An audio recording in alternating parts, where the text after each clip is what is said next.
Hey, everybody. Welcome back to the Unqualified Film Bros podcast. And hey, Ben, welcome back to the Unqualified Film Bros podcast. We missed you last week. Thank you. Thank you. Um, would you like to take the first couple of minutes of this Bikeriders episode to talk about Inside Out 2? I'm okay, but that's all right. Okay, I Thank you just for the wanted to offer. offer. Yeah, thank you for the offer. Of That's really course. nice of you. So, as I said, we're talking about the Bikeriders tonight. We are diving into a 1960s biker gang, 1960s photo book upon which it's based. Austin Butler, Tom Hardy, Jodie Comer. Gentlemen, the floor is yours. All right. Well, I'll start. Uh, yeah, I really enjoyed this movie. I thought it was exceptionally well done. I thought the story itself is great. They just changed, a few things, fictionalized a few things, but for the most part, I think it retains the countercultural story that developed into the organized gang, bike riders. And I thought that there was an interesting thing going on with Austin Butler's character Benny and Johnny. So they sort of tied his love of motorcycles to his love of Johnny, and then his love of Kathy to not riding motorcycles. Um, yeah, I mean it's kind of a hard movie to talk about, I guess. It's a very experiential like adventure. You sort of see these characters who they start out as and who they sort of end up as, where they haven't changed as much, but everything around them has. Um, and I don't know, yeah, like it was a great movie. I don't want to keep talking. Let you guys get a word That's in. why we're here is for you to talk, Ben. Well, I'm curious what you guys thought.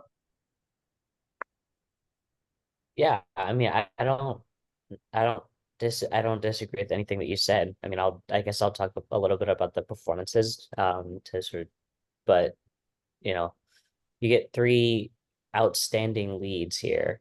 Mhm. And I never saw The Last Duel, so I didn't have Oh, a Jodie Comer experience, but I did see her in Free Guy, and she was great in that. oh my goodness. She Um, was great in Free so this Guy. is I don't want to hear it, George. It's not even No, close Ben, to you the know same what? Just quality. for a second here, you are gonna hear it. The guy who does like Friday, this like piece that airs on Fridays at the station where I work, about what's new at the movies. Um, Super corny guy tries to sort of ad lib his way into name dropping other actors in other movies. But when he did the piece last week on Bike Riders dropping, he talked about how great Jodie Comer was in Free Guy very briefly. No mention of The Last Duel. That is heartbreaking. And the movie's fine, like, but you're not required to act like you were in The Last Duel. I mean, she was really, really good in that. Highly recommend you watch it, Max. I And I do I'm too. everybody. I'm gonna get around to it. I definitely will. But anyways, she was fantastic in this as well, I thought. Hmm. Um, She's the only one committing to an accent. I thought it was an interest. You got three roles, three lead roles. All the actors have a different approach. Austin Butler just sort of does cool guy Austin Butler voice. And Tom Hardy just does an incomprehensible He British does accent, he does like he Eddie always Brock. does. Yeah, yeah, I guess he Literally, sort of does Eddie Brock. it's the same voice he does for Eddie. Look, there's only so much you can do with that accent. It's such a strong thing. He's doing as American as he could possibly sound, I guess. Even though he doesn't sound, it sounds like his own unique thing, but it It works plays. fine. It works fine. I just, Jodie Comer is really going for the accent, and I thought it was fine. You have all the possible ways to portray someone there.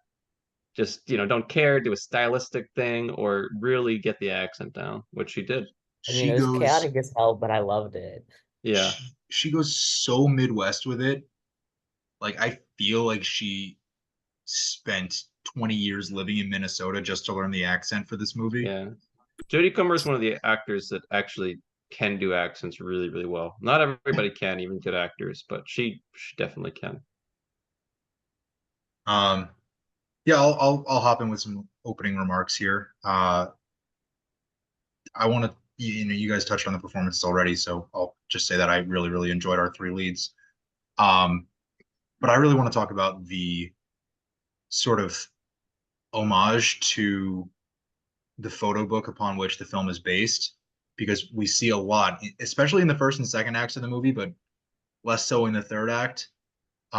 When we're first introduced to a lot of these characters, a lot of the way the shots are set up, even as like Kathy's doing her interview with Mike Feist's character as sort of narration for who this person is, we see all of these characters presented, and these are moving pictures, but the way the shots are set up looks like stills out of a photo book, which I think is Yeah, just, it's so, like, it's almost a love letter to the source material to have that sort of attention to detail.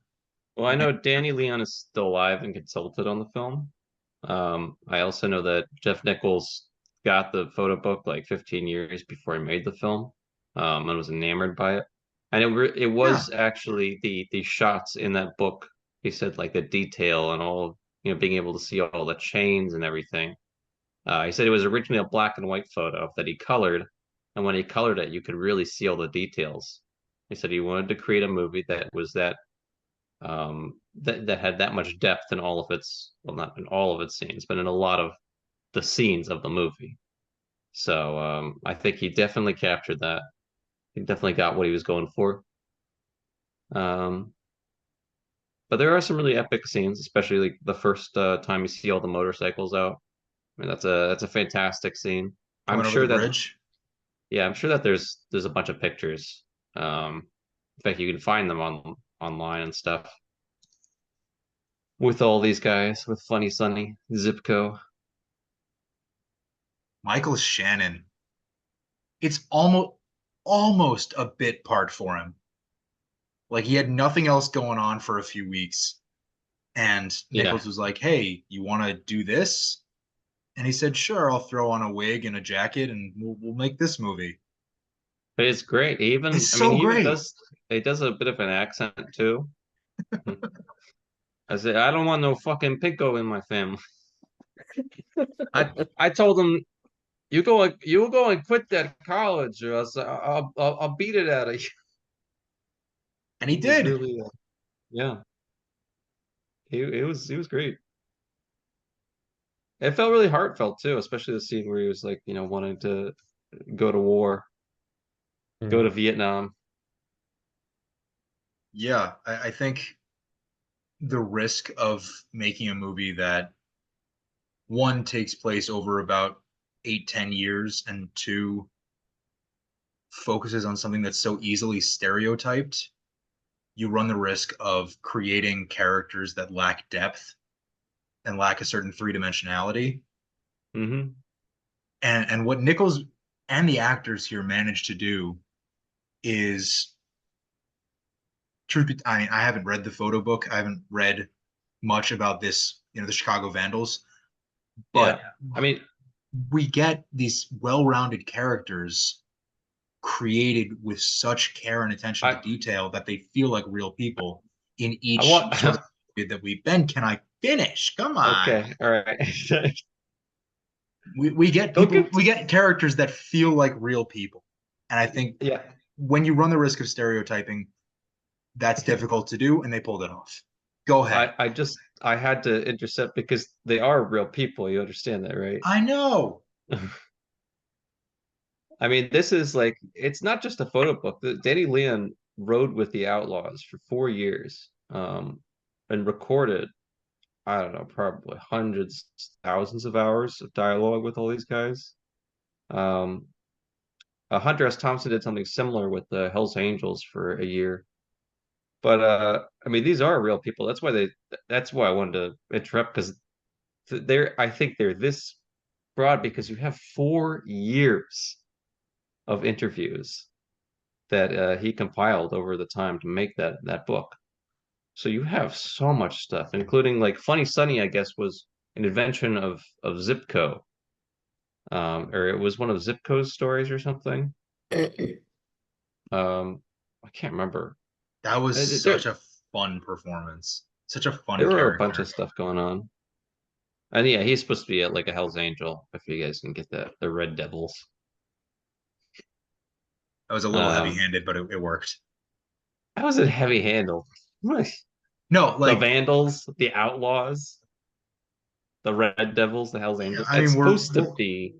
it's a little tongue-in-cheek, a little like, Well, it's oh, not tongue. I just think he's trying to make sure you understand what they are. I don't think it's trying to be secretive.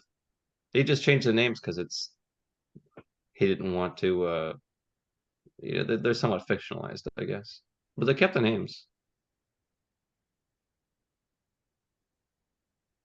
Um, hey, so let's but talk yeah, about Tom. Let's talk about Tom Hardy because, as we all know, he's got a ton of range in some of the characters that he's played in his career. I really think what we get from him here isn't entirely something new that we haven't seen from him before. But yet he hasn't played a gang leader before. And has he? Am I missing something? George, do you know where Tom Hardy came from? Okay, maybe not in anything I've seen. I might be missing something. What was it called? The uh, wait, why am I breaking down the name? Killing Murphy's in it too. Peaky Blinders. Yeah, the Peaky Oh Blinders. The Peaky shit. fucking Blinders. Okay, I haven't seen Peaky He Blinders. was Excuse me. also he played two gang leaders because he played that. Was He it played Charles Legend? Bronson. He All played right. Charles Bronson. He also All played right. in I feel Legend. bad. He Okay. played one Unqualified. guy, and then like his nerdy brother. Yeah, he's familiar with the role. Okay. So he's done stuff like this before, as I said. And all right, so Austin Butler. Austin Butler is basically motorcyclist Fade Rotha. Motorcycle fade route. I mean, kinda. He likes blades, likes violence. No, but let's dive into the three lead performances here, starting with Hardy, because I think how he plays Johnny, while it's not entirely new for him, as we've just said, it still feels like he's going for something new in his approach to the character. Not I necessarily all look. in the accent, but also, I but like, I didn't see a lot new, but at the same time, he did a very good job with what he was. I mean, a lot of the gang leaders, like in Legend, he could be very emotional too at times. I mean, I loved his brother in that, who's also played by himself, Tom Hardy. Um, but I mean, he does a good job with it, playing not just a cruel and like, mean guy, but also a very emotional guy, very, loyal to that gang. And you can sort of see his ideologies and the way he acts. It's like he he gets challenged for the Milwaukee chapter, and then he wins, and he says, "You know what? You tell your friends that you can have that chapter." Johnny says so. Always being the one to like give the official say. Um, and then also his love of Benny as a friend, and also as that Marlon Brando character he's watching in the beginning of the film. It's like, what are you rebelling against? What do you got? He's repeating it. It's like, yeah, what do you got? What do you got? And he tells him, it's like, you were the guy that everybody is trying to be. And he does a great job performing like that. Like he is a mean guy and like he's got that attitude, but also that he is not willing to give everything that Benny is, actually live, completely like an outlaw. He still has his family and he's still, he can't go that far out of line. and I think that's where the character of Johnny's sort of disconnect with the changing of the group really comes into play. because he's in it to be an outlaw, separate from his family life and domestic and job as a trucker and all that. But when it starts to move more into this area of, well, now it's not just a biker gang, it's this expansive syndicate for crime. It's not the group that he started, and he has a sort of a hard time reconciling that with his continued involvement, his continued Oh leadership. yeah. It's part of I why mean, he he wants to realizes, hand it off to Benny, but also like why he's open to the challenge at the end of the movie, and it ultimately leads to his death.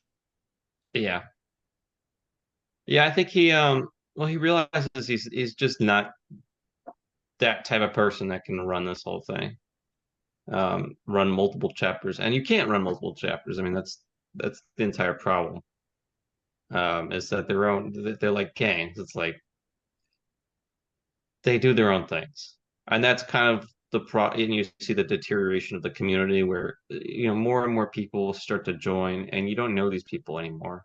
Some of them beat up some car crash for saying, oh, I want to be a motorcycle cop. What better job than sitting on a Harley Davidson all day long. um and I mean, this is actually, it's very true to the history too. The same with the Hells Angels. What is his name? Sonny Berger. He ran the Hells Angels. He had a lot of trouble when the Hells Angels became bigger and bigger at actually running the group. So I think something that Hunter S. Thompson said as well, where it was like years later. And Hunter S. Thompson, when he wrote for he wrote about the Hells Angels, and they were very open with him, even though they were very kind of distrustful reporters. Mhm. And for a year, he was friends with everybody. He was friends with Sonny Berger, and he mentioned something like one of the guys beat up his wife and was talking about it, and he's like, "Only a punk does that." And they came to his house and beat the fuck out of him, um, just like they did to Car Cross. But it was one of these things where this is the true history of those biker gangs. They existed. Um, they were more of a fraternal thing, and then gradually more and more people come, and they become strangers. The only thing that ties them is loyalty to the chapter, rather than like loyalty to each other. If that makes any sense. Mhm. And So I that's think, I that's what mean, the makes movie him. it really does a great job keeping that with showing its own story, fictionalizing the bits with Benny and Johnny. Johnny did die, but I'm sure a lot of the relationship stuff was somewhat fictionalized for the movie.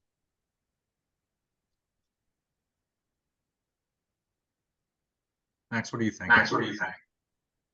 I mean, there's nothing really, I don't really know what else to add because it just, it does such a great job of capturing that culture in kind of it's not a long movie. It's like, Yeah. Hour um, 50, yeah, No, it's and really tight. it didn't need to be 2:15. I am Could really have been upset though bloated. because I had to use the bathroom. I was gone for 2 minutes, and in that 2 minutes, all of a sudden, everyone was going to a funeral. I assume that was Brucey's death, since I didn't see him after that. was it when he got spit on? Yeah, yeah, when he got spit on. Yes. Was what happened? Because I tried to look it up and I couldn't find out.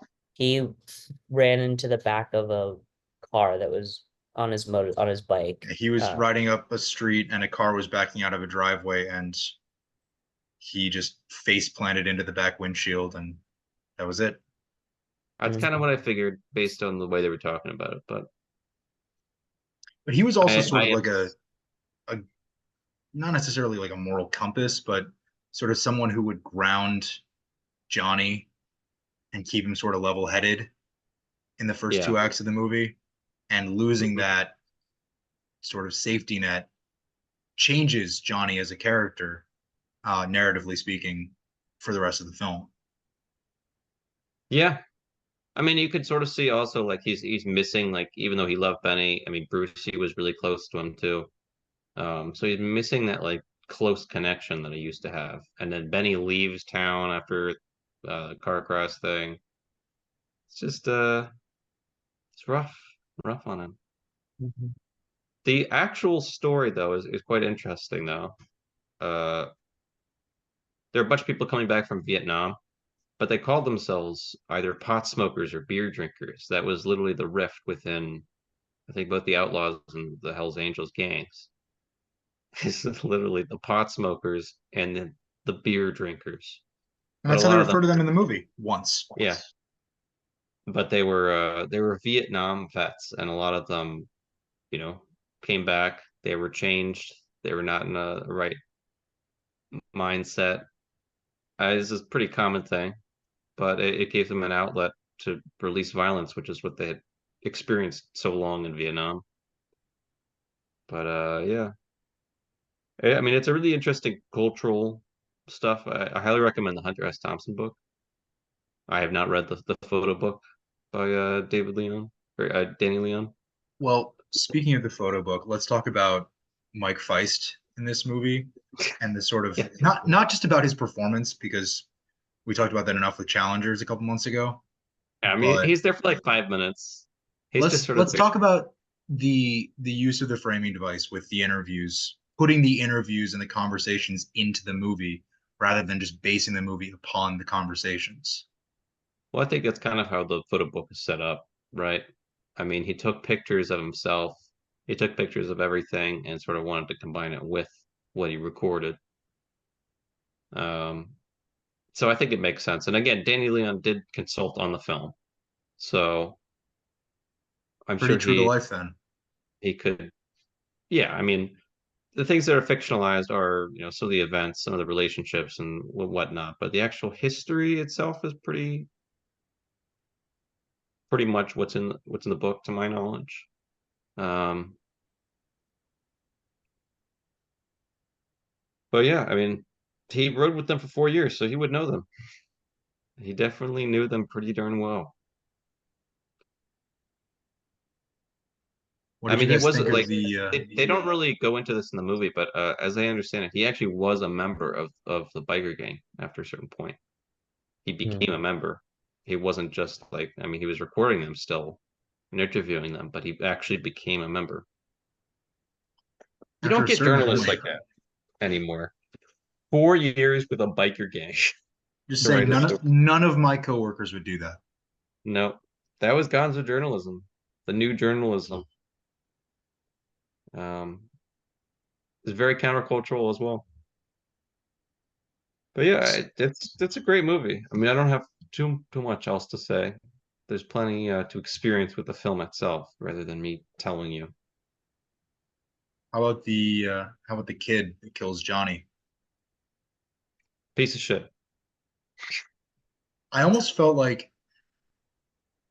he He was was a about to. little too ornamental to the story.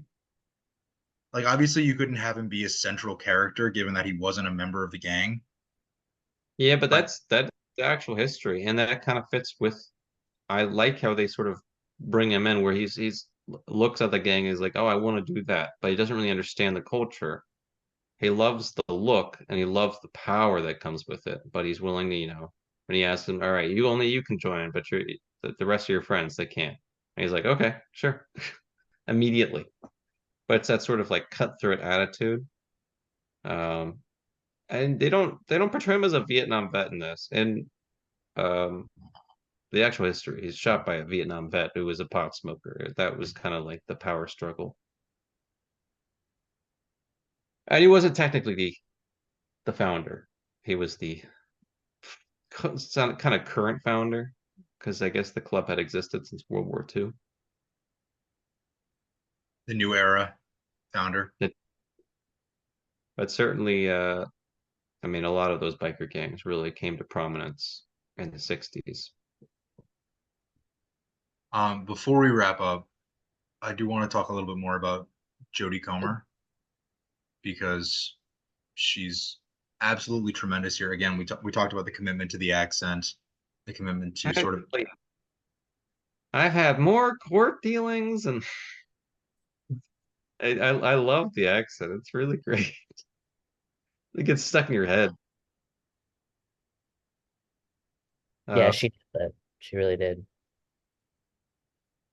And I think we see, because in other movies that deal with organized crime, we sort of see the outsider spouse perspective in a lot of those movies, and how they are impacted by their spouse's dealings and affairs and crime and murder and Yeah, I mean, this is that. less the organized crime. This is more like, Rebel Without a Cause. A lot of those old. What was Well, the Marlon Brando one that he was watching? I can't remember.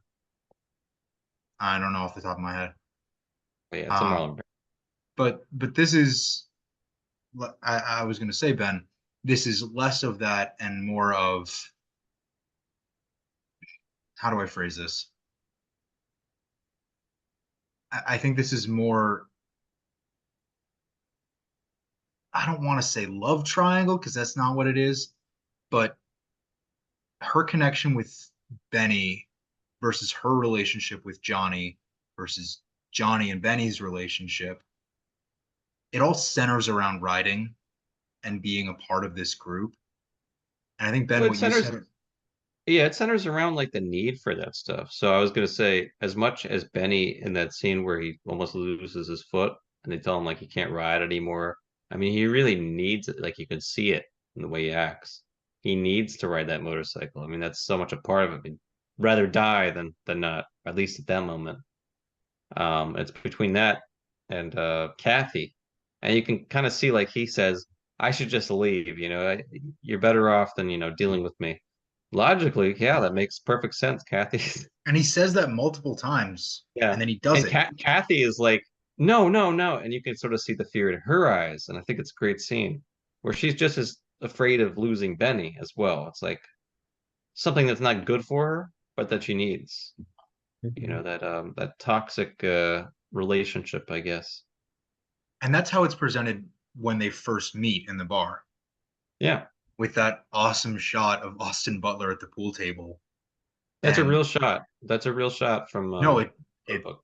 I could I could tell that there were a lot of the shots in there that I was talking about earlier that are so blatantly, obviously straight out of a photo book. Um, and then when you get someone like Austin Butler to be there, it enhances the shot even more. But for real, it's their relationship from the start is something that is not 100% meant to be meant supposed to work. There's always going to be conflict there, whether it's on the surface or subtextual.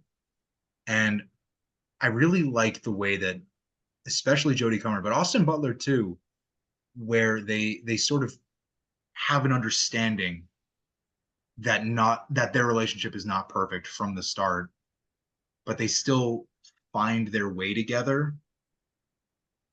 And a lot of that It's is also that loyalty, right? Like you really yeah, do believe that they would do that's what I anything. was getting at. Yeah. And you see the boyfriend with Kathy. He just comes home like the second day, and it's like, "Can you get him out of here? I'm too tired to be dealing with this shit." And then he just leaves. He packs up and leaves. What a snowflake. Also, what a move by Benny to just park on his bike and wait Yeah. silently and not do anything for like 2 days. It's a classic like 60s, 70s scene where you show the cigarette butts, the amount of time that he's been there. That's how It's a they really, show. really smart shot. Yeah. Yeah, I mean it's a classic shot. Um, Works great. I enjoyed this movie a lot more than I thought I would. I don't think when I went in, I was You didn't think you were expecting really gonna like to. motorcycles? Come on. I love motorcycles. I've never ridden one. I want to. I think I would probably get hurt Don't knowing myself. don't ride one. They're death traps. They really are. Okay, then maybe just like a little moped or a scooter, a little Vespa. Be careful. I will. I think I went in not necessarily blind because I had seen the trailer and I had read a little bit about the background of the film, but I tried to avoid reading too much about it because I wanted to give myself the opportunity to be impressed. And I was. I think this is a really, really well made film. I think the performances are great. I think the narrative is really strong. Um, Again, the presentation is what blows me away about it. It's just so well shot, and the editing. It's it's nice to look at as a movie, even though Yeah. some of it's pretty damn brutal with some of the fighting and the off-screen shovel going to the ankle. Yeah. I like that they kept it very visceral. I mean, you can really see the it's not like Roadhouse or something where everybody's just getting punched around and it's like, oh, looks like it got slapped 20 times. And you really feel that, oh yeah, these people are hurting. That guy actually just got a shovel through his ankle. Um, and you see the whole like recovery from that. I'm sure that was probably a real event in the book. Again, I don't know the book that well, but I was I like it. I like that.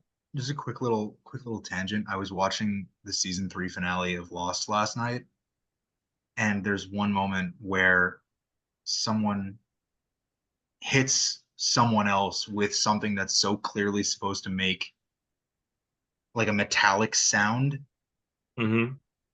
and it straight up sounds like your generic Hollywood punch in the face sound. And I was thinking to myself, God, they that was so blatantly wrong. I can't do anything Like about an it. it's like an But airplane gag. honestly, yeah. And in this movie, sound mixing's perfect for all the punching and Oh yeah. the Look, shovels and the Lost is stabbings not and the exactly the most realistic thing. Besides, isn't there an ending that can explain all this? I don't know, but no spoilers because I still have 3 seasons to go. Yeah, I don't know what the ending is. I just know that people were I know happy that and people sad hate about it. it. No, there's a faction that are like, this is the perfect ending, and there's a faction that hate it. Same with the Seinfeld ending. Well, Seinfeld ending sucked. What? I don't believe you. You Have you even shouldn't. watched it? You shouldn't. No, I'm a big fan of the way Seinfeld ended. Those people deserve to be in jail. Yeah, it's a perfect ending And then to the fact a that bunch of terrible people. Larry David ended Curb by making fun of it, or Yeah, making fun of those who make fun of it. I still need to Perfect. finish the curb ending, so I All right. figured you would make fun of it. That's not a big spoiler. Um, Anything else on the Bikeriders? No, only I So like yeah, to eat bugs. I mean, as a dare, but I like to eat them. Bugs, Said that like 3 times in the movie. Perfect. Ben, I think if I didn't know that that was a quote from the movie that was used 3 times, I would believe you. I like to eat bugs. I mean, if people dare me, but I do like to eat them. Bugs, I mean. It's just All the right, way he says it. next week we are diving into Yorgos Lanthimos, Emma Stone, Willem Dafoe, Jesse Plemons, Margaret Qualley. List goes on and on. We're talking about Kinds of Kindness. Buckle up. It's a long one. I'm ready. I'll be getting a big head to put on my head. Ben, just get the popcorn bucket for whatever they're offering for it. I don't think my theater has that popcorn bucket. I'll All ask right, then though. just get the Dune popcorn bucket and make do. I think those are all sold out. They were a hot ticket eBay, item. you'll find it. All right, Kinds of Kindness next week. We'll see you then. In the meantime, go check out the Bikeriders. It's playing in theaters. It's pretty damn Go to the good. theater. No one was in my theater. It disappointed me. Mine was about half full. I was surprised. All right, that's good. Go see it in the theaters. It's a good movie. good night. Okay, good Good night. night.